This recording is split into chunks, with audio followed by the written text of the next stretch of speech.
Buenas tardes, bienvenidos, martes 7 de mayo. Comenzamos por los opuestos. Les tenemos hoy una nueva sorpresa. Le habla Bárbara Briceño junto a Francisco Vidal. Nos acompaña hoy el diputado independiente Johannes Kaiser. ¿Cómo está, diputado? Bienvenido, Francisco, bienvenido. Independiente, pero ex republicano. Y Y te claro, vamos faltó a ver. el precandidato Pero presidencial. yo soy más ex que solamente republicano. Yo en un momento fui también miembro de la UDI, así que, y de la Unión Social Cristiana en Bavaria.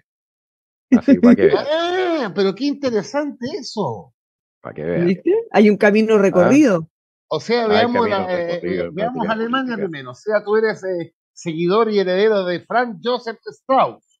Grande hombre, Ya. grande hombre. Que Bueno, si fueras, andamos. que si estuvieras en Alemania, votarías por la democracia cristiana. No, ya no, porque ya no es la democracia cristiana de Franz Josef Strauss, ni siquiera la de Helmut Kohl. Ya no es Ya. lo que era, dice el diputado. No, el problema esencial de los partidos de centro derecha, y eso ha pasado también en Chile, es que se ponen conservadores cuando hasta cierto punto tienen que ser reaccionarios.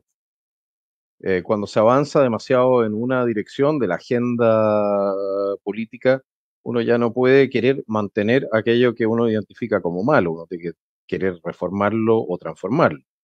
Y Ajá. en ese sentido, la democracia cristiana en Alemania ha cometido errores fatales, parecidos a los que cometió la centro derecha en Chile bajo Sebastián Piñera. Por ejemplo, el tema migratorio es un desastre, Ujú. en Alemania también. Entonces, evidentemente que uno no puede compartir cuando se empiezan a abandonar posiciones que eran correctas y que se han demostrado correctas históricamente, ¿no? Pero Así que interesante no. esto claro, porque hay que explicarle a los ciudadanos, esto no es petulancia por ciudadanos, solamente información, que la democracia cristiana alemana, que fue un gran éxito en la posguerra, bueno, y hasta el día de hoy, o sea, Angela Merkel era de la democracia cristiana, o que provenía de la RDA, la Angela Merkel, tuvo 16 Sí, años. de nuestro sector le decíamos la venganza de Erich Honecker, así le Exactamente. pusieron. Oye, pero la ¿No? democracia cristiana alemana que gobernó tenía una especie de una coalición más chiquitita, que era los social cristianos de Bavaria, los de Franz Josef Strauss, más lo de Berlín y de Bonn. Entonces había, Exactamente. o sea, la democracia cristiana, Aliados con los liberales de Ludwig. exacto. O sea, Franz, perdón, Johannes Kaiser, cuando era demócrata cristiano, incluso era demócrata cristiano de derecha. Para que vean, que era el partido más de derecha en Alemania en ese momento, Exactamente, exactamente. ¿no? Así que Bueno, para que vean, siempre, De hecho, oye, de Franz Josef Strauss fue de los pocos alemanes con cargo importante que vino a ver a Pinochet, pues. eso es correcto. Bueno, él ¿Te acuerdas? fue, entre otras cosas, fue un gran amigo de Helmut Schmidt, a pesar de que políticamente eran de polos opuestos. Y Claro. los dos tenían una historia en común.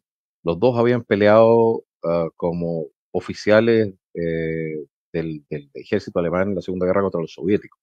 Ya. En el sentido tanto el socialdemócrata como el social cristiano, por lo menos en ese punto estaban completamente de acuerdo, que no les gustaba para nada la idea de terminar siendo gobernados por la bandera roja, Sí. ¿no? Para que tú veas. Entonces, ya. Déjame, pues, porque Si es que tenemos temas es que ahora que contar. jugoso, jugoso. ¿Cuándo te fuiste de la UDI? de la Unión Demócrata Independiente, de hecho, el 1999 o algo así, Ah, pero pero esa es aparecí, la época de oro, la época de Lavín, no, en su sí, mejor momento, en el Escarabajo Rojo.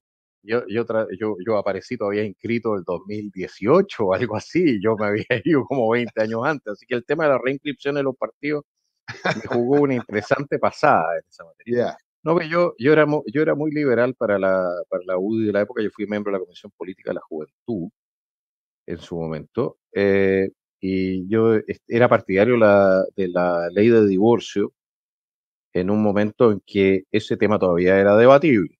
Claro, Y pero yo lo planteaba desde otra perspectiva. Yo decía, o eliminamos las nulidades o claro. tenemos ley de divorcio, pero no nos podemos quedar con esta cuestión que es simplemente una estafa a través del registro civil, del oficial de registro civil, ¿no? Exactamente. Pero era la solución a la chilena. O no Ya. tenemos divorcio, pero igual nos divorciamos. No, sí, de repente es muy, muy Bueno, rara. Barbarusca. Bueno, les quiero contar que hoy ocurrió algo que se estaba esperando hace mucho tiempo, y es que se leyó la sentencia de Héctor Yaitul, nada más Mm. ni nada menos. 23 años de prisión. ¿Qué les parece? Hay mucho nerviosismo y temor por las reacciones que puedan hacer grupos violentos, terroristas, en base a o en respuesta a esta condena. Mm. Bueno, es lo que determinó. Debe ser primera instancia. Vamos a seguir a las apelaciones. Seguramente vamos a llegar a la Suprema. Pero si Héctor Yaitul cometió los delitos que la Fiscalía y el Juzgado de Garantía han determinado, corresponde, pues, los 23 años. Yo creo que efectivamente esta condena da una señal también de un cambio de actitud por parte del Poder Judicial respecto de este tipo de actividades, que Mm, no olvidemos que a Celestino Córdoba se le condenó a 18 años, en su momento hubo mucha crítica por lo bajo de la pena en comparación con el delito cometido, ujú. ¿no? Que fue el quemar vivo al matrimonio Luxinger-Mackay. Efectivamente, yo creo que hay un cambio de actitud. Espero que eso se ratifique en instancias superiores. Eh, pero también tengo absolutamente claro que Yaitul no es el problema en la Araucanía. O sea, aquí nosotros estamos hablando de organizaciones que no necesariamente dependían de Héctor Yaitul. Es decir, él puede haber sido el que inició la franquicia, pero el resto de las sucursales están funcionando de manera más o menos autónoma. Algunas de ellas tienen todavía un contenido político potente, otras se han pasado simplemente a la delincuencia. Mm. Y el esfuerzo que va a tener que hacer el Estado de Chile para desactivar esas organizaciones y llevar a todos sus miembros a la justicia es un esfuerzo no menor, pero hay que saludar este resultado porque da una señal. La señal es de que efectivamente no va a haber impunidad para quienes están utilizando la violencia para alcanzar ciertos objetivos, no importa si son estos legítimos o ilegítimos. Mm. Ahora, ojo, ¿No? en el diseño, yo me leí eh, los temas de Yaitul. En el diseño de la CAM era precisamente descentralizar sus grupos operativos. Correcto. Es el ¿Ah? compartimentaje propio de los grupos terroristas. Exacto, entonces, claro, pero en esa descentralización de los grupos operativos, como suele ocurrir también, se le escaparon y se autonomizaron algunos. Bueno, Pero el no hay que olvidar, sentido de la descentralización era un tema de táctica guerrillera militar. sí, ¿Vamos? no hay que olvidar que Héctor Yaitul fue miembro del Frente Manuel Rodríguez, Sí, del cual se descolgó en su momento el Frente Manuel Rodríguez Autónomo y el Movimiento Juvenil Lautaro. claro. Siempre existe el riesgo con esa desconcentración y descentralización que es creada o se hace para poder impedir que se desactive La tan captura, fácilmente claro. exactamente.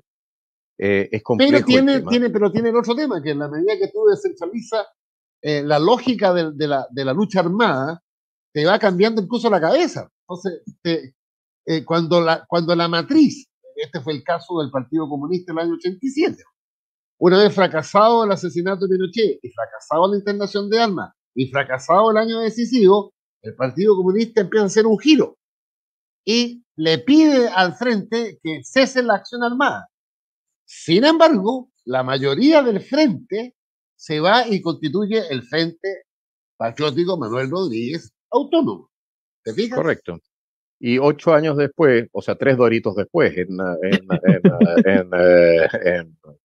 8 años el no es tema nada, político, tres 8 años no doritos. es nada, estaban mandando entonces a Héctor Yaitul y a otros a entrenarse a la FARC, Partido Comunista. Entonces, como veremos, no existen, bueno, y lo dijo la propia actual ministra Vallejo en su momento cuando defendió la vía armada y salió el Partido Comunista a defender a la ministra Vallejo ante la crítica que recibió. El Partido Comunista nunca ha renunciado a la vida armada y no ha renunciado tampoco a ir creando estos monstruos eh, sobre los cuales tienen parcialmente control por la propia lógica de compartimentaje y Y, de las cuales después se tratan de desmarcar. ¿Se acuerdan que Pero uno tiene que esto hacer fue como valer las responsabilidades políticas, y yo creo que en algún momento institucionales también de ese partido. es como el 2015 más o menos? Hubo unos correos, información 2000, de, el los 2015 corre, hubo, no, que el no, 2015 hubo noticia y se generó un tema por se, cosas que habían pasado antes, ¿ya? se publicó Respecto en el a, 2015, pero claro, los correos era cosa fueron del antigua. 2006. Exactamente. Entonces mostraban y hablaban de formación de comunistas con la FARC. De hecho, en algún momento aparecieron, cuando se hacían estos reportajes, fotos de militantes comunistas jóvenes con camisetas, como vestidos, entrenándose. Y ellos decían, no, si era como un juego, como casi cambio camiseta, nada. Justo iban pasando por Bueno, ahí, se pusieron ahora, esas camisetas y no era ahora nada.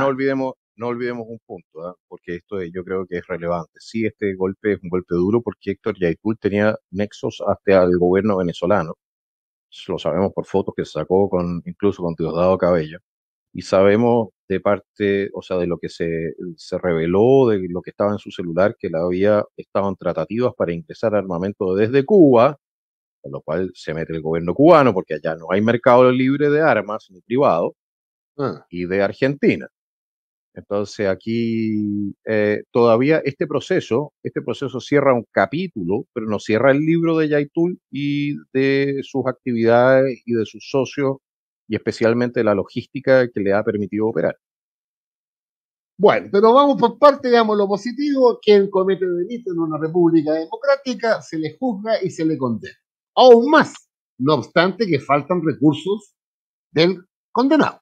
Ya, pero hay gente, yo he visto, que estaba preocupada porque dicen, bueno, una cosa que tenga condena, pero que no, o sea, que la pase efectivamente en una cárcel y no como Celestino Córdoba y empiezan a buscar otros casos que en realidad nunca están en la cárcel o que están en otros lugares o que pues, están en No, el hospital, sí, una cárcel, por así decirlo, como diría yo, como como con una una, Gualmapu Marimari sí, cárcel especial. pero están presos, o sea, Bueno, no pueden salir de ahí. Ya, están, pero no hay, o sea, estos son temas complicados, porque diga lo que uno diga, pero no todos tienen posibilidad de cumplir su condena en un lugar distinto, porque Ah, sí, bueno, los extranjeros podrían decir lo mismo, los jóvenes podrían decir lo mismo, todos podrían decir lo mismo, con yo mucho lo único respeto, que para que no me empiecen a funar después. yo lo único que espero es que no empiecen a hacer huelgas de hambre porque van a terminar con diabetes. Ya sabrán que se ponen cada vez más gorditos con cada huelga de hambre. Después Por vemos lo a la menos yo directora del recuerdo Instituto eso. Nacional de Derechos Humanos visitándolo, como a Oh, Celestino sí, Córdoba, que esa imagen oh, sí. también ha generado mucha molestia, porque Eh, estamos hablando de una persona que cometió un crimen de terror, y, de terror. y posibilitó otros crímenes. No nos olvidemos tampoco de que en su momento se acusó estaba también imputada la señora Lincolnao, Sí, porque en su casa se realizó la reunión donde se tomó la decisión de atacar a los Luxinger. Eso es parte de lo que son las actas del proceso.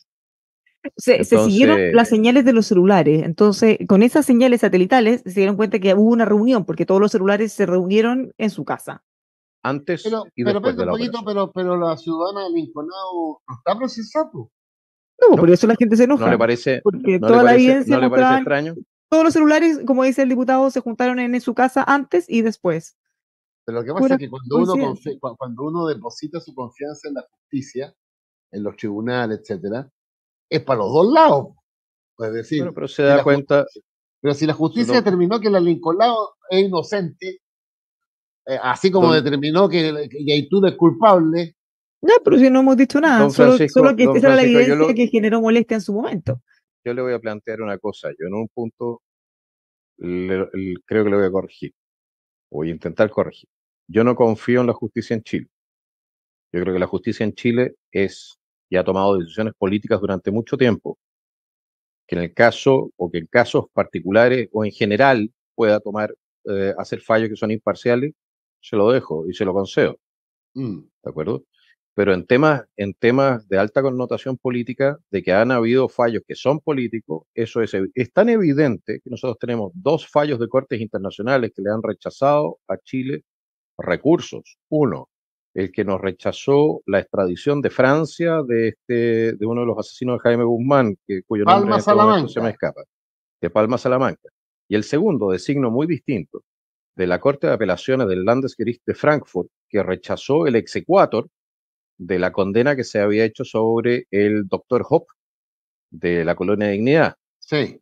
Y en ambos casos, dos tribunales independientes de dos países distintos dijeron que no se habían cumplido con los requisitos mínimos de imparcialidad que tenía que tener el proceso. Entonces, eso ha sido un escándalo, eso debió haber sido un escándalo mayúsculo en Chile y pasó absolutamente colado. ¿Por qué? Porque en los fallos, la misma descripción de por qué se estaban rechazando estos recursos interpuestos por la justicia chilena ante estas cortes europeas, hay una descripción de las falencias que habían identificado en el debido proceso, tanto el tribunal alemán como el tribunal francés. Entonces nosotros tenemos que hacernos cargo en algún momento, más allá de que yo reconozco la existencia de muy buenos jueces, muy buenos fiscales, nos tenemos que hacer cargo de que existe una falta de confianza en la imparcialidad del Poder Judicial cuando se trata de perseguir ciertos casos. Tenemos la crítica desde la derecha respecto a lo que ha sido la persecución de militares y uniformados en general, y la tenemos a veces también desde la izquierda. Entonces Sí. es un tema que hay que, yo creo, en algún momento resolver para garantizar la mayor imparcialidad e independencia del Poder Judicial, porque también es una cosa que es muy cierta. El Poder Judicial es hasta cierto punto independiente, pues no tiene presupuesto propio. Claro, y Ya, además la nominación de su corte máxima interviene en los tres poderes del Estado. lo cual se supone que es para garantizar la independencia, pero al final ha terminado en un cuoteo de la peor especie, lo mismo que ha pasado con el Tribunal Constitucional. Lo Bueno, cual termina también con sí. fallos de acuerdo con líneas políticas, lo cual es una tragedia. ¿No? Pero fíjate que más de alguna vez yo he pensado que, o sea, volver antes de la reforma de Frei Ruiz Tagle, ¿La donde penal? la reforma de la nominación de los jueces en la Corte Suprema, Ah, en que ya. era la quina que provenía de la elección de la Corte y la decisión del presidente. ¿Sabes por qué? Porque donde más se politiza esto es precisamente en el Senado. Es muy posible Claro. que ese sea el caso. Yo creo que manteniendo el sistema actual, bueno, pero ya creo que en algún programa anterior lo mencioné, yo tengo una pequeña, ¿cómo se dice?, fijación con la idea de un tribunal de prevaricaciones externo nombrado por sorteo de abogados mayores de 65 años que hayan procesado de manera relativamente frecuente los últimos 20 y que no puedan estar más de 5 años ahí. Ya. Y ese, como es por sorteo, entonces la política no tiene nada que decir en ese juego. Y Claro. que tú puedas efectivamente recurrir en el caso de que creas que un juez ha prevaricado, es decir, ha administrado la justicia de manera torcida, puedas recurrir a ese tribunal para que sería externo a la corte, fuera de lo que es el Sí. marco de los amigotes y toda la cuestión, para solicitar que se Sí. sancione al magistrado que tú has identificado te ha violentado tus derechos. Yo creo que eso llevaría también a una acuciosidad muy especial por Y parte de en los magistrados autocontrol. a la hora, Tú exactamente, porque sabes que, estaría mira, la amenaza.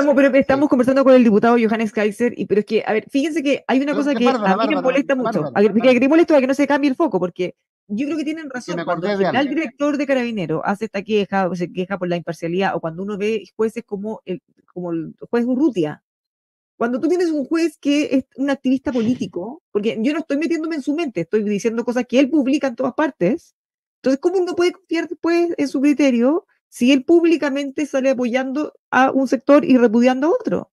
Bueno, Entonces, y no él se es de, trata de cohibir la libertad de expresión de la persona, no, pero hay ciertas personas que tienen que dar una garantía de ser imparciales. Y cuando tú todo ves a juez, uno que está de activista todo el rato, no es. Po. todo juez tiene derecho a una opinión política. Yo no voy a negarle a un juez el derecho a su opinión política.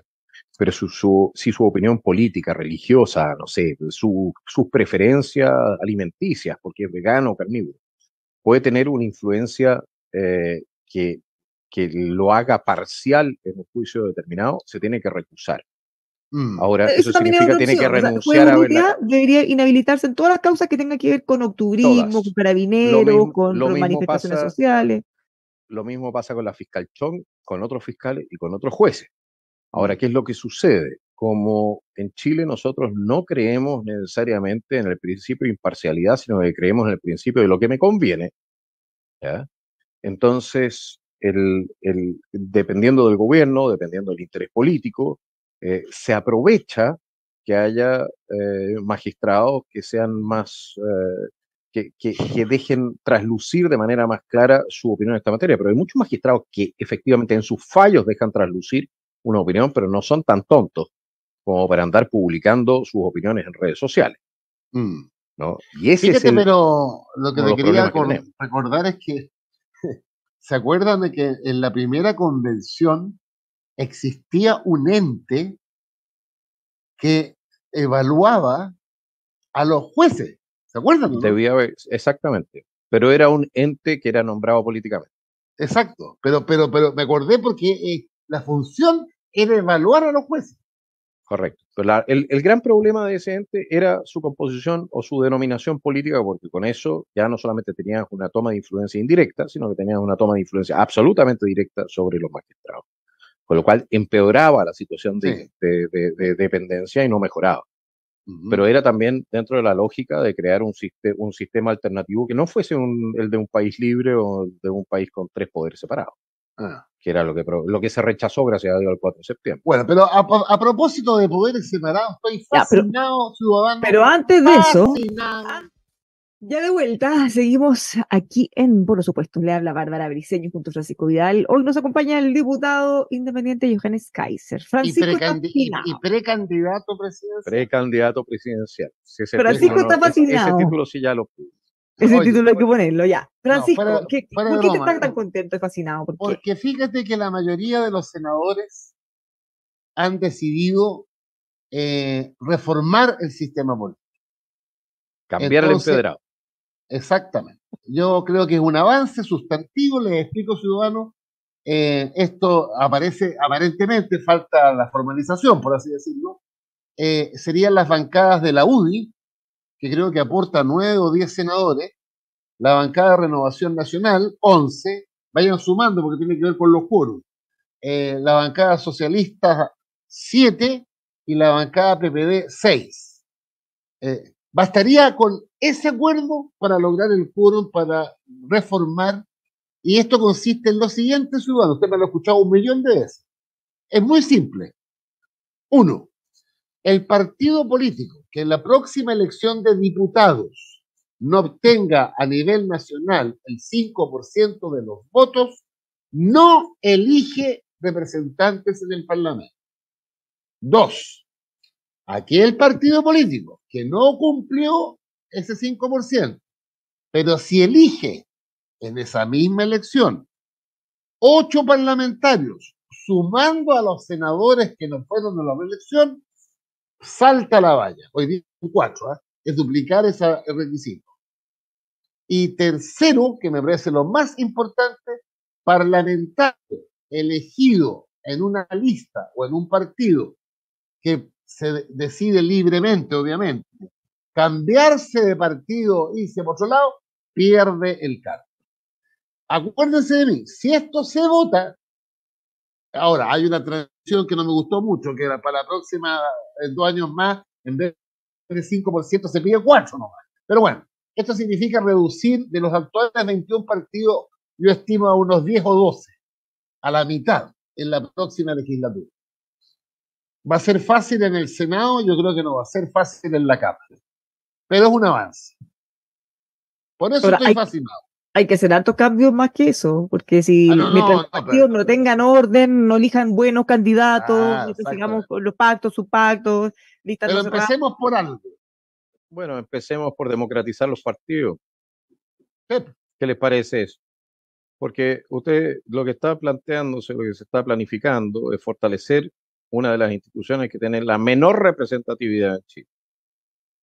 El problema es que lo estamos fortaleciendo sin arreglarlo, hay que arreglarlo también. El tema es que mientras no exista un sistema de, por ejemplo, de primarias internas en los partidos para determinar quiénes son los candidatos a nivel municipal, a nivel distrital, para los parlamentarios, etcétera. ¿Qué es lo que va a hacer esto? Lo que va a hacer esto va a ser concentrar todo el poder en un par de cúpulas. Y son cúpulas que no son representativas. Y son tan poco representativas que, habiendo estado prácticamente todos de acuerdo en algún momento en una serie de temas constituyentes, etcétera, se terminaron perdiendo 2 proyectos constitucionales. Entonces, mire, aquí el punto es el siguiente. ¿Qué es lo que queremos en una democracia? ¿Queremos representatividad? Yo creo que sí. ¿Queremos estabilidad? Naturalmente que queremos estabilidad. Pero si queremos representatividad, eso significa que también dentro de los partidos tiene que existir representatividad dentro de lo que son las corrientes que legítimamente se pueden formar dentro de un partido. Si no, todos los partidos tienen que ser como el Partido Comunista. Aunque aquí en Chile a las directivas les encanta la idea. Yo prefiero los partidos que en otros países se llaman partidos más bien populares, que son partidos que tienen entonces distintas corrientes internas. Pasa con los laboristas y los conservadores en Inglaterra, pasa con los republicanos y los demócratas en Estados Unidos. Pero entregarle en la práctica la batuta o el mando a las directivas de los partidos políticos, que por lo demás han tomado muy malas decisiones, me van a disculpar, los últimos 20, 30 años han tomado muy malas decisiones.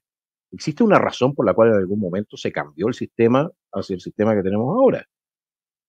¿Ya? Porque se había perdido completamente la representatividad, existía lo que se llamaba el duopolio, y estaban todos felices comiendo perdices, no sacándose los ojos y no fiscalizándose los unos a los otros, todos haciendo negocios, los unos con los otros.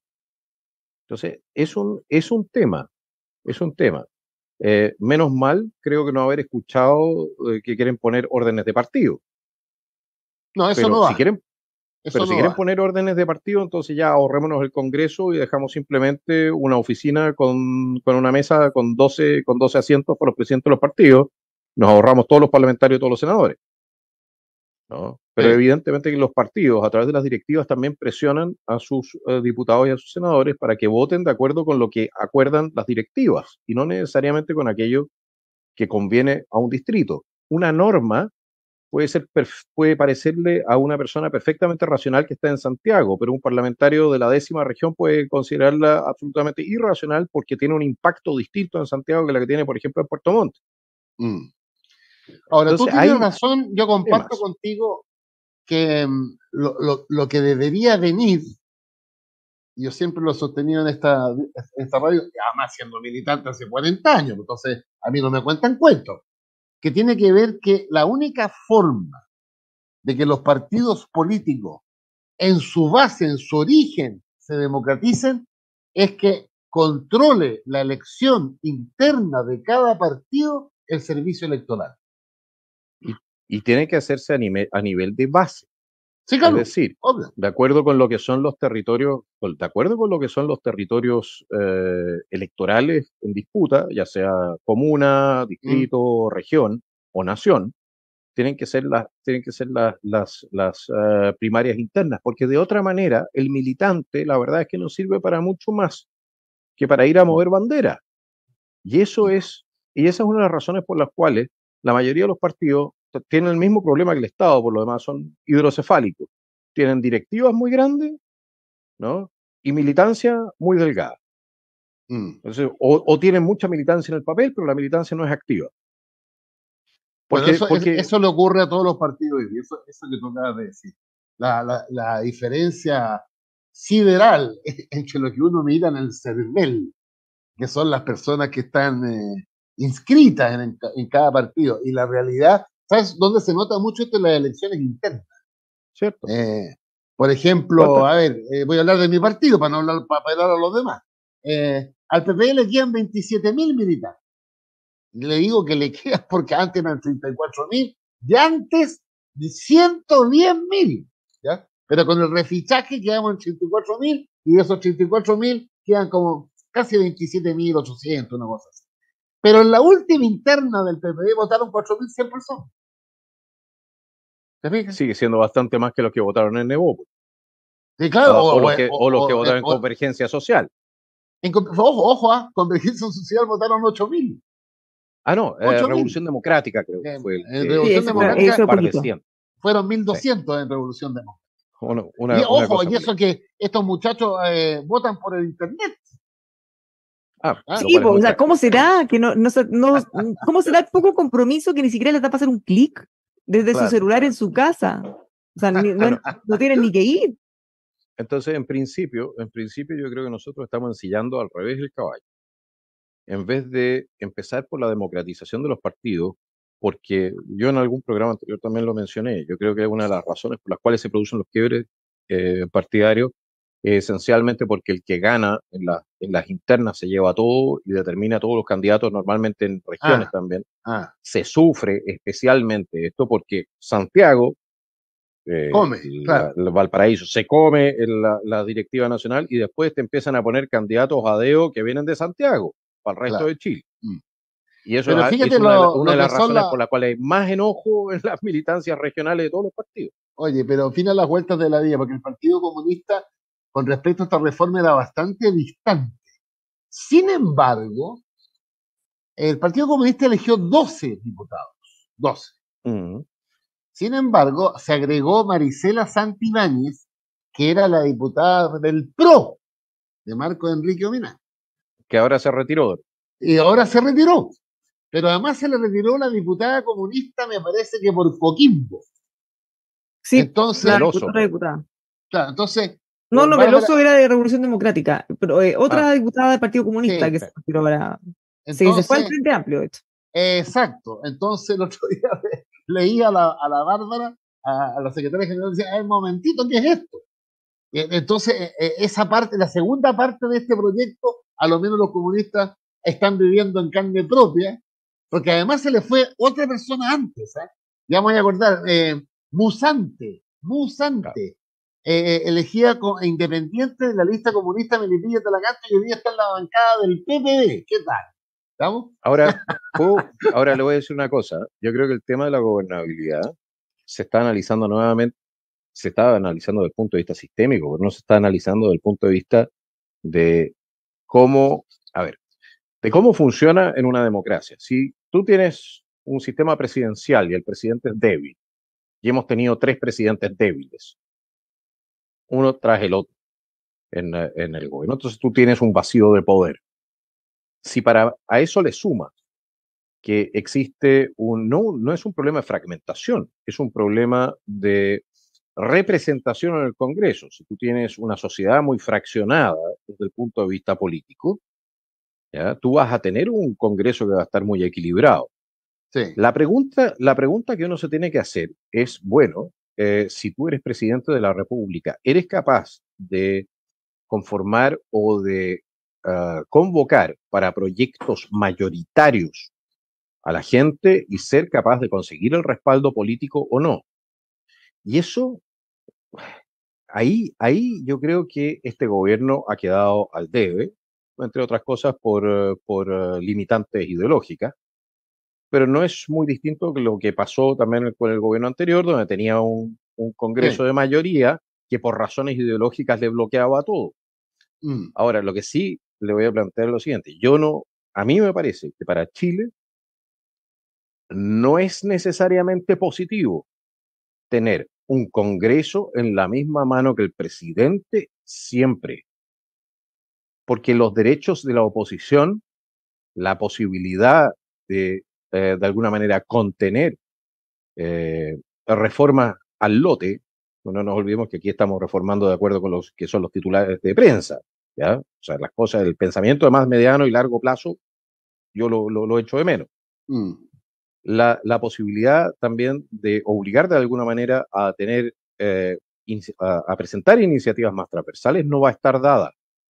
Y es cierto que uno puede tener entonces mayor gobernabilidad, pero eso no significa que uno vaya a tener mayor estabilidad país. Sí. Porque las reformas o los impulsos van a tener mucho más potencia. Y los impulsos con mucho más potencia normalmente desestabilizan el sistema o generan también algo que es súper complejo, que es que en cada elección se juegue todo. Sí. Se juegue completamente el sistema, a favor o en contra. Y eso lo tuvimos, creo que en los años 60 hasta el 73. De hecho, terminó colapsando el 73 ese modelo.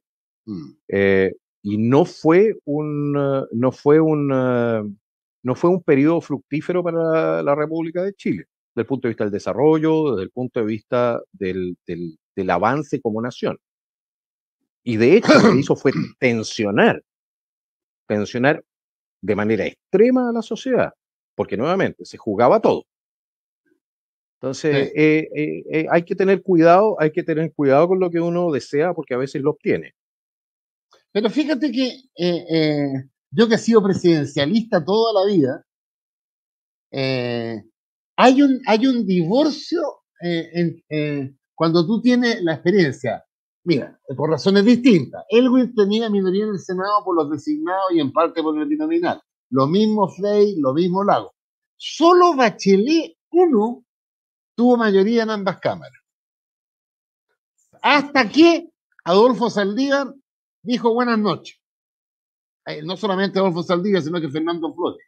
¿Ya? Bueno, pero hasta ese punto ya habían pasado la reforma tributaria que No, me dejó... refiero a Bachelet 1. Bachelet 1. Bachelet, ya. ¿Ya? Porque en Bachelet 2 hubo mayorías, pero muy frágiles, muy frágiles. Entonces, lo que le quiero decir es que en la República Parlamentaria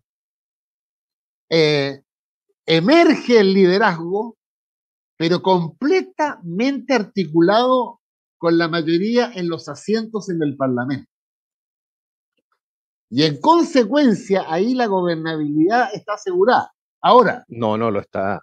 para evitar la crisis en el sistema parlamentario, basta que un partido de tu coalición diga, ¿sabes? Hasta aquí nomás llegamos y se acaba el gobierno, pues, y vamos a elecciones de nuevo.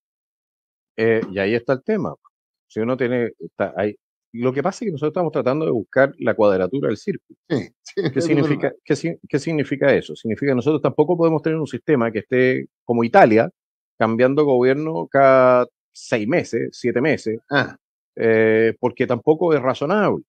Entonces, mire, si el sistema presidencial en Chile, nosotros tuvimos la república parlamentaria, no fue especialmente gloriosa esa época, para nada. Para ser bien honesto. Al final terminaron poniéndose de acuerdo en elegirse ellos mismos en el Parlamento, en el Congreso de Chillán, ¿no? El Congreso Termal. Esas son las termas de Carlos Ibáñez del Campo. Exactamente. Entonces, si al final, si el tema parlamentario, presidencial, yo lo veo tiene sus ventajas, tiene sus desventajas. Yo prefiero, como yo creo en la separación de poderes en razón de que se hacen el chequeo, sí. Y se pueden bloquear cuando uno se arranca demasiado con los tarros.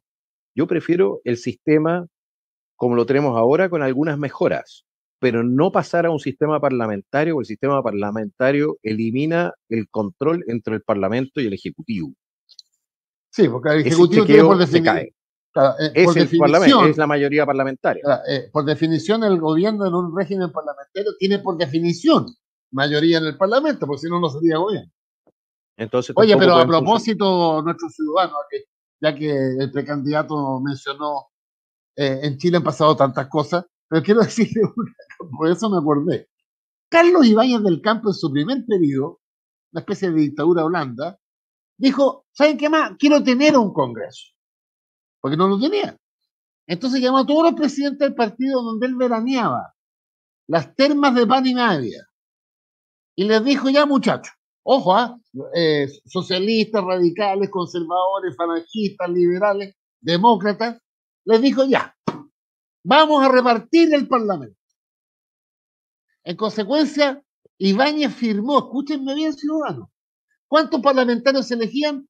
150 diputados, 50 senadores. Los repartió Ibáñez y la ley permitió entonces que al haber igual cantidad de candidatos que cupos a elegir, Congreso entrarán directos. ¿Qué tal? Congreso tal. Bueno, pero no es lo que necesita. Pero uno nunca sabe uno sabe cómo empiezan las cosas, pero no cómo terminan. Yo espero honestamente que nosotros hayamos aprendido de los desastres institucionales que tuvimos a partir de la guerra civil. Y la verdad es que nosotros nos perdimos en total, yo diría, 80 años de desarrollo político, social, económico, porque la élite política chilena, sumado también el impacto de los totalitarismos, etcétera, pero no fueron capaces de gobernar decentemente este país. Y no fueron capaces de gobernar decentemente este país, en primer lugar, porque desde la izquierda, me van a disculpar, esa es mi visión, desde la izquierda de una visión utopista, muy propia de gente que, bueno, tiene menos capacidad para hacer las cosas prácticas, entonces uno es utópico. Y desde la derecha, en vez de defender grandes proyectos país, defendían pequeños intereses particulares. Y eso es algo que se ve hasta hoy. Y ese es yo diría que el gran obstáculo a nuestro desarrollo son esas limitantes intelectuales, también de la percepción del poder que están dentro de nuestro sistema. Y eso es algo que efectivamente yo creo que se puede corregir, pero se tiene que corregir desde la base ciudadana. Yo creo que son los ciudadanos los que con su voto tienen que efectivamente entregar mayoría o retirarla de acuerdo con el rinde. Pero eso va de la mano de una buena educación cívica, ramo que por lo demás se retiró de los colegios. Ya no nos queda nada, tiempo se acabó, pero quiero dejar mencionado un cartel del gas industrial, una denuncia de la Fiscalía Nacional Económica. Mañana le para allá iba, Barbarita. Dos empresas acusadas de colusión. Mañana ya comentémoslo con más detalle porque ahora ya pero no. Pero ¿sabes lo que me enardeció, Bárbara? En la pandemia. Estas industrias, además, ojo, es la legislación que permite la delación. Entonces, por la delación sabemos hasta dónde fue el inicio. El Tabeli de Las Condes, ciudadanos, a las 8:30 de la mañana. Pero ya no le empezamos a hacer antipublicidad. ¿Qué culpa tiene el café que se ande juntando ahí lo malo? ¿Qué culpa tiene el café? ¿Qué culpa tiene? ¿Cómo es la cosa? ¿Qué culpa tiene el tomate? Oye, lo que me indignó es que parte de estos sinvergüenzas al final, oye, era el oxígeno para los hospitales. Sí, por eso no. Pero a ver, yo le voy a hacer una pregunta, porque aquí hablamos de la colusión del gas. Perfecto, sean procesados, si son culpables, que sean condenados. ¿Qué pasa con... Yo les decía una cosa, yo vengo pidiendo los contratos con las farmacéuticas por el tema de la compra de las vacunas desde el inicio de este periodo y me los niegan. Yo soy congresista. Yo soy diputado, se supone que yo tengo que poder chequear todos los contratos que cierra el Estado de Chile. Obvio, pues. Sí, porque los diputados tienen capacidad fiscalizadora, atribución. ¿Por qué me dicen que son secretos? No solamente la administración pasada, sino que está también. ¿Estamos hablando de colusión? Yo le voy a decir una cosa, no hay colusión más peligrosa. Secreto? Es que es una buena pregunta, ¿no le parece? No, es que no debería ser. No debiesen ser secretos. Entonces, si hablamos de colusión, a mí me parece, persigámoslo a todos. Pero la colusión que a mí siempre me duele más es cuando privados se ponen de acuerdo con el Estado o con ciertos personeros del Estado para hacer negocio a espalda de la gente. Eso me parece absolutamente impresentable y no voy a hacer acusaciones porque la verdad es que no tengo los antecedentes. Pero cuando a uno le niegan los antecedentes, uno empieza a hacerse preocupado. Al tiro no se sospecha, ¿no? Sí, por supuesto. Exactamente. Diputado Johannes Kaiser, muchísimas gracias como siempre por acompañarnos. Vuelva pronto. Vuelve un día a la semana. Ahí lo esperamos unos días más.